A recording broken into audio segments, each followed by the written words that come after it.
Hey guys, let me share with you guys a little story about my growing up as a young girl. Meanwhile, I'm also going to be showing you my different outfits, different crazy and different aspect of Blessing CEO. I'm wearing a very beautiful black two-piece here, looking all cheeky and classy from C Marine. When I was a young girl growing up, I used to be very stubborn. My mom would flog the hell out of me. You know, in every family, they used to have that stubborn, that one they call coconut head black sheep. That was me, because growing up, I was very curious. I wanted to know everything so fast, even when it was not yet my age.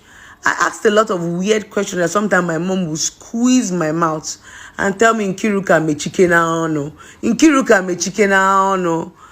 So I grew up being very curious.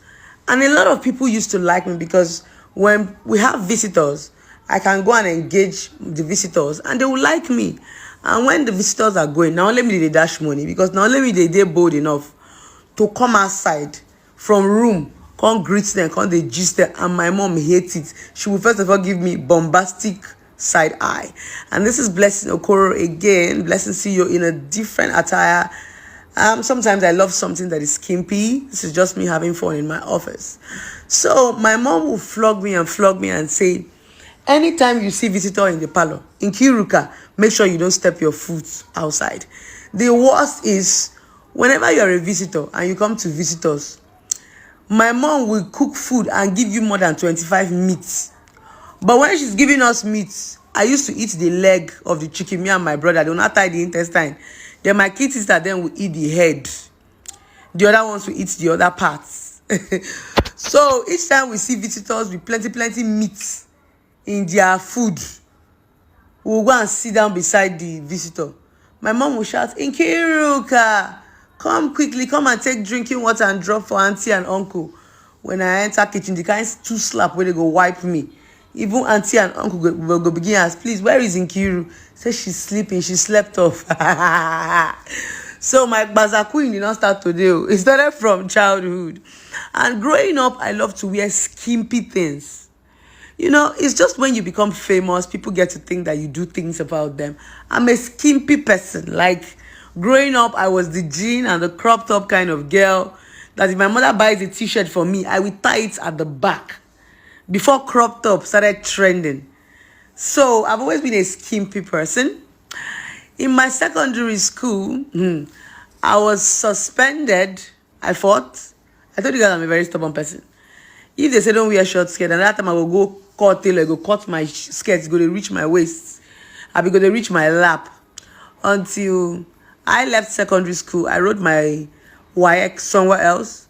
My secondary school was in Federal Government College, Okpose, Onitsha. That was where I did my secondary school, but I didn't finish there. I now wrote my WAEC somewhere else. So when I wrote WAEC, I passed. When I wrote JAM, I passed. When I wrote NECO, I passed. So I got admission into the University of Calabar. It was when I got that admission, I was so excited. So let me also tell you guys how I met my ex-husband. I met him in my mom's shop. Far back then, my mom used to have a shop in Enugu called Ogbete. For those of you who know me, they call her Lolo. She sells kitchen utensils. So most times, she drags me and my sister to go to the shop and go and stay, to learn business. Sometimes my mom would say she wanted us to see money so that men would not entice us with money. I'm a very good business person. When it comes to that, I'm good at it. I'm very good in convincing. I'm very good in talking. I was the person who helped my mom make 7 million naira in one day. She has never made that sale since she started making markets. In one day, I made 7 million naira because I can keep you in a conversation. Anybody that comes to my mom's shop, like you are so hardworking. I was up and doing. There are some times that my mom might not even have that thing. Instead of me to allow that customer to go, I will enter inside the markets. You know, things that they sell on the rail is always more expensive than the one they sell inside the market. So when you get a shop in the rail line in Ogbete, it's like those rich people when you get power to the trek, enter inside Akwata market. So they stop by So there was a day a customer came and asked for popcorn machine. We didn't have it. And I told him, Oga, please wait. Our store is just here. I ran into the come and see where I was running.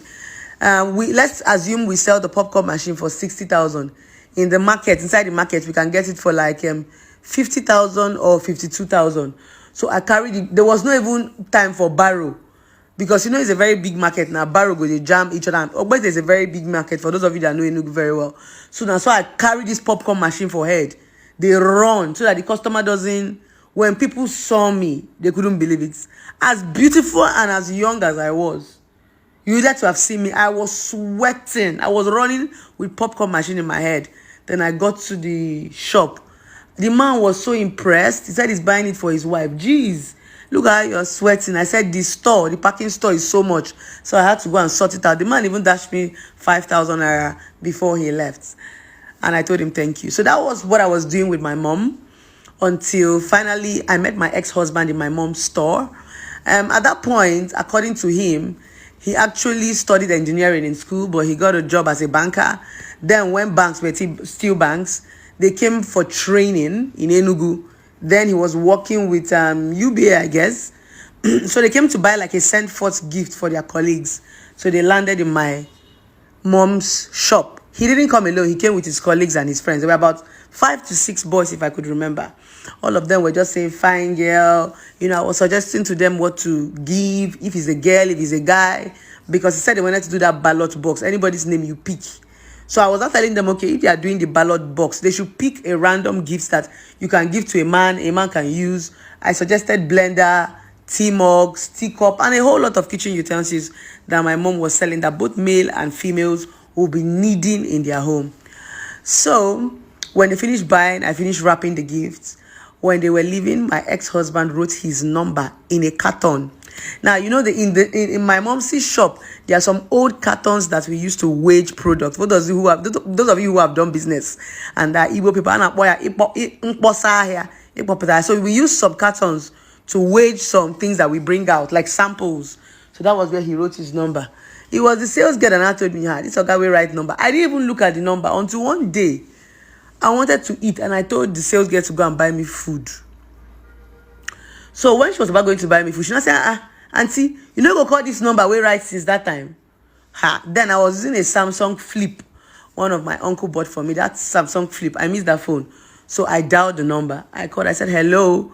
What turned me on with is the fact that he recognized my voice. He said, hi, Nkiru, how are you doing? I said, I'm fine. He said, I'm going to call you back later. I'm in the meeting. And I blushed. So that was how we started talking. The love conversation began. Midnight call. Those of you who do midnight call now, and I go understand. 24 hours now, so we go to talk. He actually loved me so much before the marriage went south, because he will be awake. We'll talk from 12 to 4. He will still have to wake up in the morning as a banker and go to work. Sometimes I asked him, how do you even cope? That was how we started dating. He said I was too smart and too young for my age. And that was what made him love me.